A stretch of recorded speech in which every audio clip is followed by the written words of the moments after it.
De hadde ingen psykolog. De hadde ingen angstdempende medisiner. De hadde ingen meditasjonsapper, ingen selvhjelpsbøker, ingen terapitimer på 1500 kroner i timen. De levde i et klima som kunne drepe dem om vinteren. De seilet over hav som ingen andre våget å krysse. De bygde samfunn i en av verdens hardeste naturlige omgivelser, og de gjorde alt dette uten den epidemien av angst, utbrenthet og eksistensiell tomhet som plager det moderne Norge i dag. Vikingene var ikke overmennesker. De var ikke uten frykt, men de hadde noe vi har mistet, en hel livsfilosofi. Innbakt i kulturelle praksiser, verdisystemer og veiensbilde, som ga dem en psykologisk styrke og motstandsdyktighet som vi i dag desperat forsøker å gjenskape gjennom terapi, mindfulness og selvhjelp. I dag skal vi finne ut hva det var, og viktigst av alt, hvordan du kan bruke det i ditt eget liv, akkurat nå, i det moderne Norge. La oss begynne med det mest grunnleggende aspektet ved vikingenes psykologi, deres forhold til det de ikke kunne kontrollere. Vi lever i en tid der angst i stor grad er drevet av usikkerhet, om fremtiden, om helsen, om økonomien, om klimaet, om hva andre tenker om oss. Vi bruker enorm mental energi på å forsøke å kontrollere det ukontrollerbare, og vi lider intenst når vi innser at vi ikke kan det. Vikingene hadde en radikalt annerledes tilnærming, forankret i deres norrøne veiensbilde og skjebnebegrepet Vird. Vird, det norrøne begrepet for skjebne, var ikke en passiv resignasjon til det som kom. Det var en aktiv erkjennelse av at universet har krefter som overstiger menneskelig kontroll, og at den kloke mannen eller kvinnen fokuserer sin energi på det de faktisk kan påvirke. Sine egne handlinger, sin egen karakter, sin egen integritet, og slipper taket på resten. Nordmenn kjenner fortsatt dette instinktivt. Det er ingen tilfeldighet at uttrykket «det som skjer», fortsatt er en del av vår kulturelle DNA.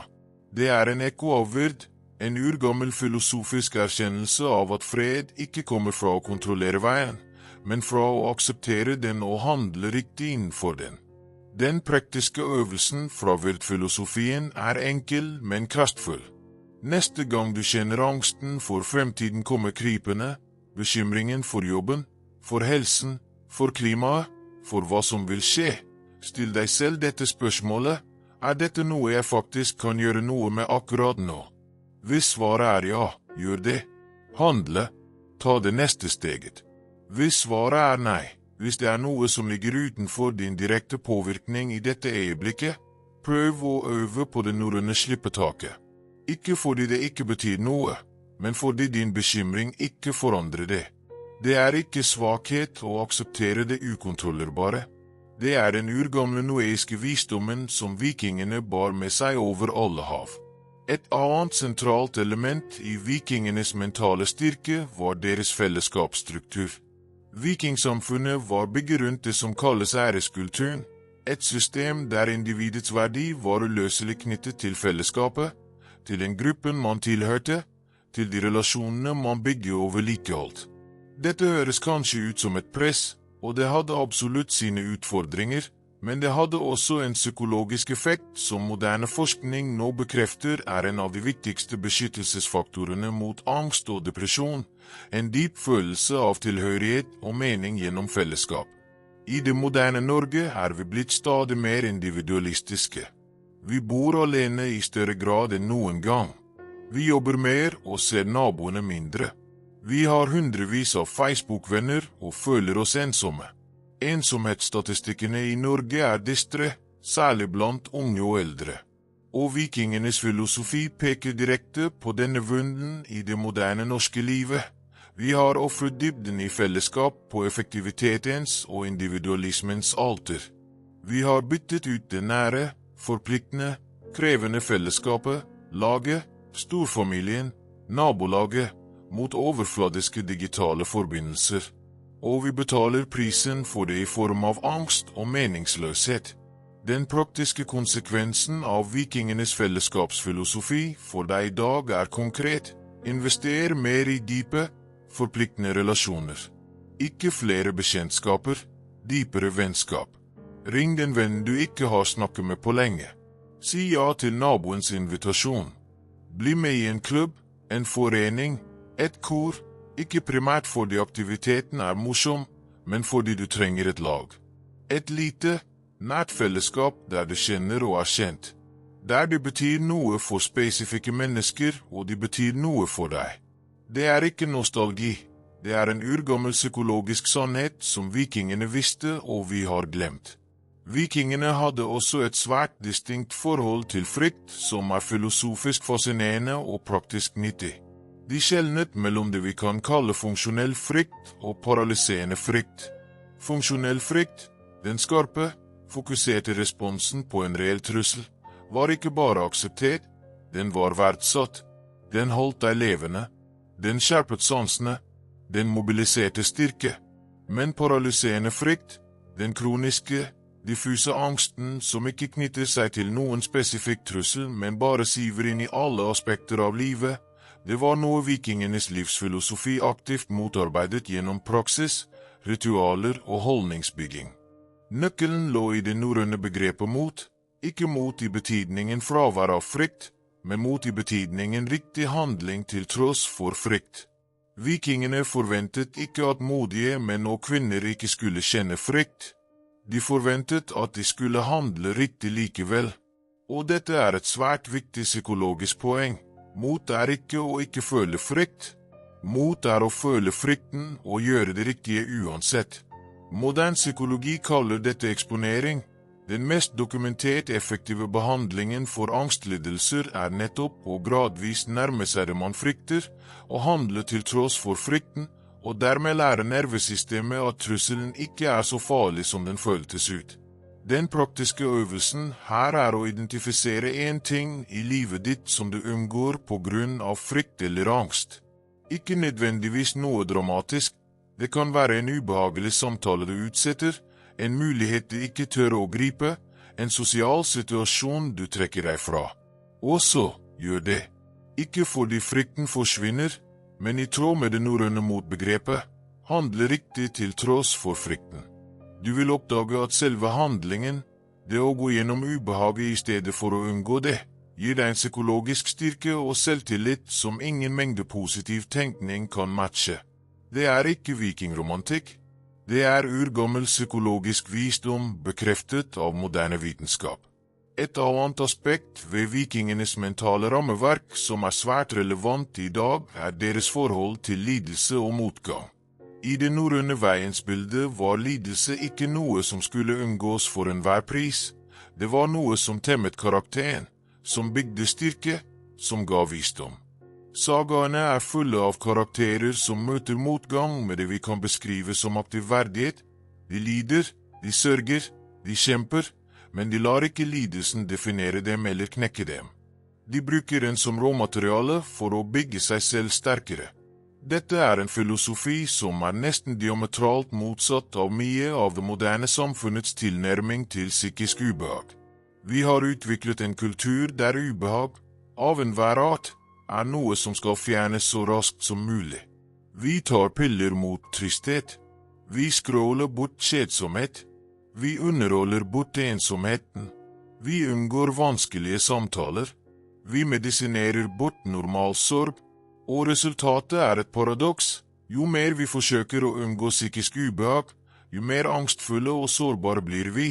Fordi vi aldri bygger opp den psykologiske toleransen og styrken som bare kommer gjennom å møte og gjennomgå vanskeligheter. Vikingenes praktiske råd, innbakt i deres sagaer og skikker, ville vært dette, ikke flykt fra smerten. Møt den. Sørg når du trenger å sørge. Kjenn frykten uten å la den styre deg. La motgangen temme deg og gjøre deg sterkere. Og del det med fellesskapet ditt, fordi sorg og motgang bæres lettere i fellesskap enn i isolasjon. Dette er ikke masochisme. Det er en dyp forståelse av hvordan menneskelig psykologi faktisk fungerer, at vi vokser gjennom vanskeligheter, ikke fra dem. La oss snakke om et annet viktig element i vikingenes livsfilosofi, deres syn på mening og etterslekt. I det norrøne verdensbildet var individets liv meningsfullt i den grad det bidro til noe større, til familien, til ætten, til samfunnet, til de historiene som ville bli fortalt etter at man var borte. Vikingene var svært opptatt av ettermælet, av hva som ville bli sagt og huske om dem etter deres død. Ikke av forfengelighet, men fordi det ga handlingene deres mening og retning. I det moderne Norge, der vi i stadig større grad lever for øyeblikkets tilfredsstillelse og kvartalsvise resultatmål, dette perspektivet subversivt og befriende. Spør deg selv, hva vil bli sagt om meg når jeg er borte? Ikke av hundretusener, men av de menneskene som faktisk kjenner meg. Var jeg en god forelder? En lojal venn? En mann eller kvinne av integritet? Bidro jeg til noe utover mitt eget velvære? Disse spørsmålene, vikingenes ettermælespørsmål, noen av de mest effektive verktøyene for å finne retning og mening i livet. De skjærer gjennom steinen og minner deg på hva som faktisk betyr noe. Vikingene hadde også en praksis vi kan kalle intentional hardship, bevisst utsettelse for vanskeligheter som et middel for å bygge psykologisk og fysisk styrke. De trente hardt, de utsatte seg for kulde og vær. De fastet, de vandret lange distanser, ikke fordi de måtte, men fordi de forstod at komfort det psykologiske immunsystemets fiende. At et liv uten motstand gjør deg svak og sårbar overfor de uunngåelige vanskeligheter som livet alltid bringer. I det moderne Norge, der komfort allment tilgjengelig og vanskeligheter i stor grad frivillige, dette svært relevant. Den norske friluftstradisjonen faktisk en kulturell ekko av vikingenes intentional hardship, det å gå ut i kulde og vær ikke fordi du må, men fordi det bygger deg. Vinterbading i iskaldt vann, noe som har blitt enormt populært i Norge de siste årene, et perfekt eksempel. Det ubehagelig, det krevende, og det ekstremt bra for deg, ikke bare fysisk, men psykologisk. Det trener nervesystemet til å tåle ubehag. Det beviser for deg at du kan møte noe vanskelig og komme gjennom det. Det bygger den psykologiske robustheten som vikingene visste var hjørnesteinen i et godt og modig liv. Den praktiske utfordringen fra vikingenes filosofi å innføre en daglig dose bevisst ubehag i livet ditt. Det trenger ikke være dramatisk. Det kan være en kald dusj om morgenen. Det kan være en løpetur når du ikke har lyst. Det kan være å si det vanskelige, men nødvendige til noen du bryr deg om. Det kan være å gjøre den krevende jobben først, før du tillater deg selv det behagelige. Over tid vil disse små, daglige møtene med ubehag bygge en psykologisk motstandsdyktighet som vikingenes virkelige arv til oss, ikke langskipene, ikke slagene, men den indre styrken som kommer fra å velge det krevende over det enkle, dag etter dag. Det noe dypt norsk i alt dette. Vi etterkommer av et folk som valgte å bo i et av veiens mest krevende klima. Som seilte ut på ukjente hav. Som hugget frem eksistens i stein og frost og mørke vintre. Vi bærer denne arven i oss, ikke som et museum, men som levende potensial. Vikingenes filosofi ikke noe fremmed eller eksotisk. Det vår egen urgamle psykologiske visdom som venter på å bli gjenoppdaget og brukt. Du trenger ikke en psykolog for å leve et modig og meningsfullt liv. Du trenger ikke en app for å finne ro. Du trenger det vikingene hadde, et klart syn på hva som i din kontroll og hva som ikke det. Et forpliktende fellesskap av mennesker som kjenner deg og trenger deg. Motet til å handle riktig til tross for frykt. Viljen til å møte vanskeligheter i stedet for å flykte fra dem. Og et perspektiv som strekker seg lenger enn din egen komfort, til noe større, noe varig, noe verdt å bli husket for. Det den gamle visdommen, og den har aldri vært mer nødvendig enn nå.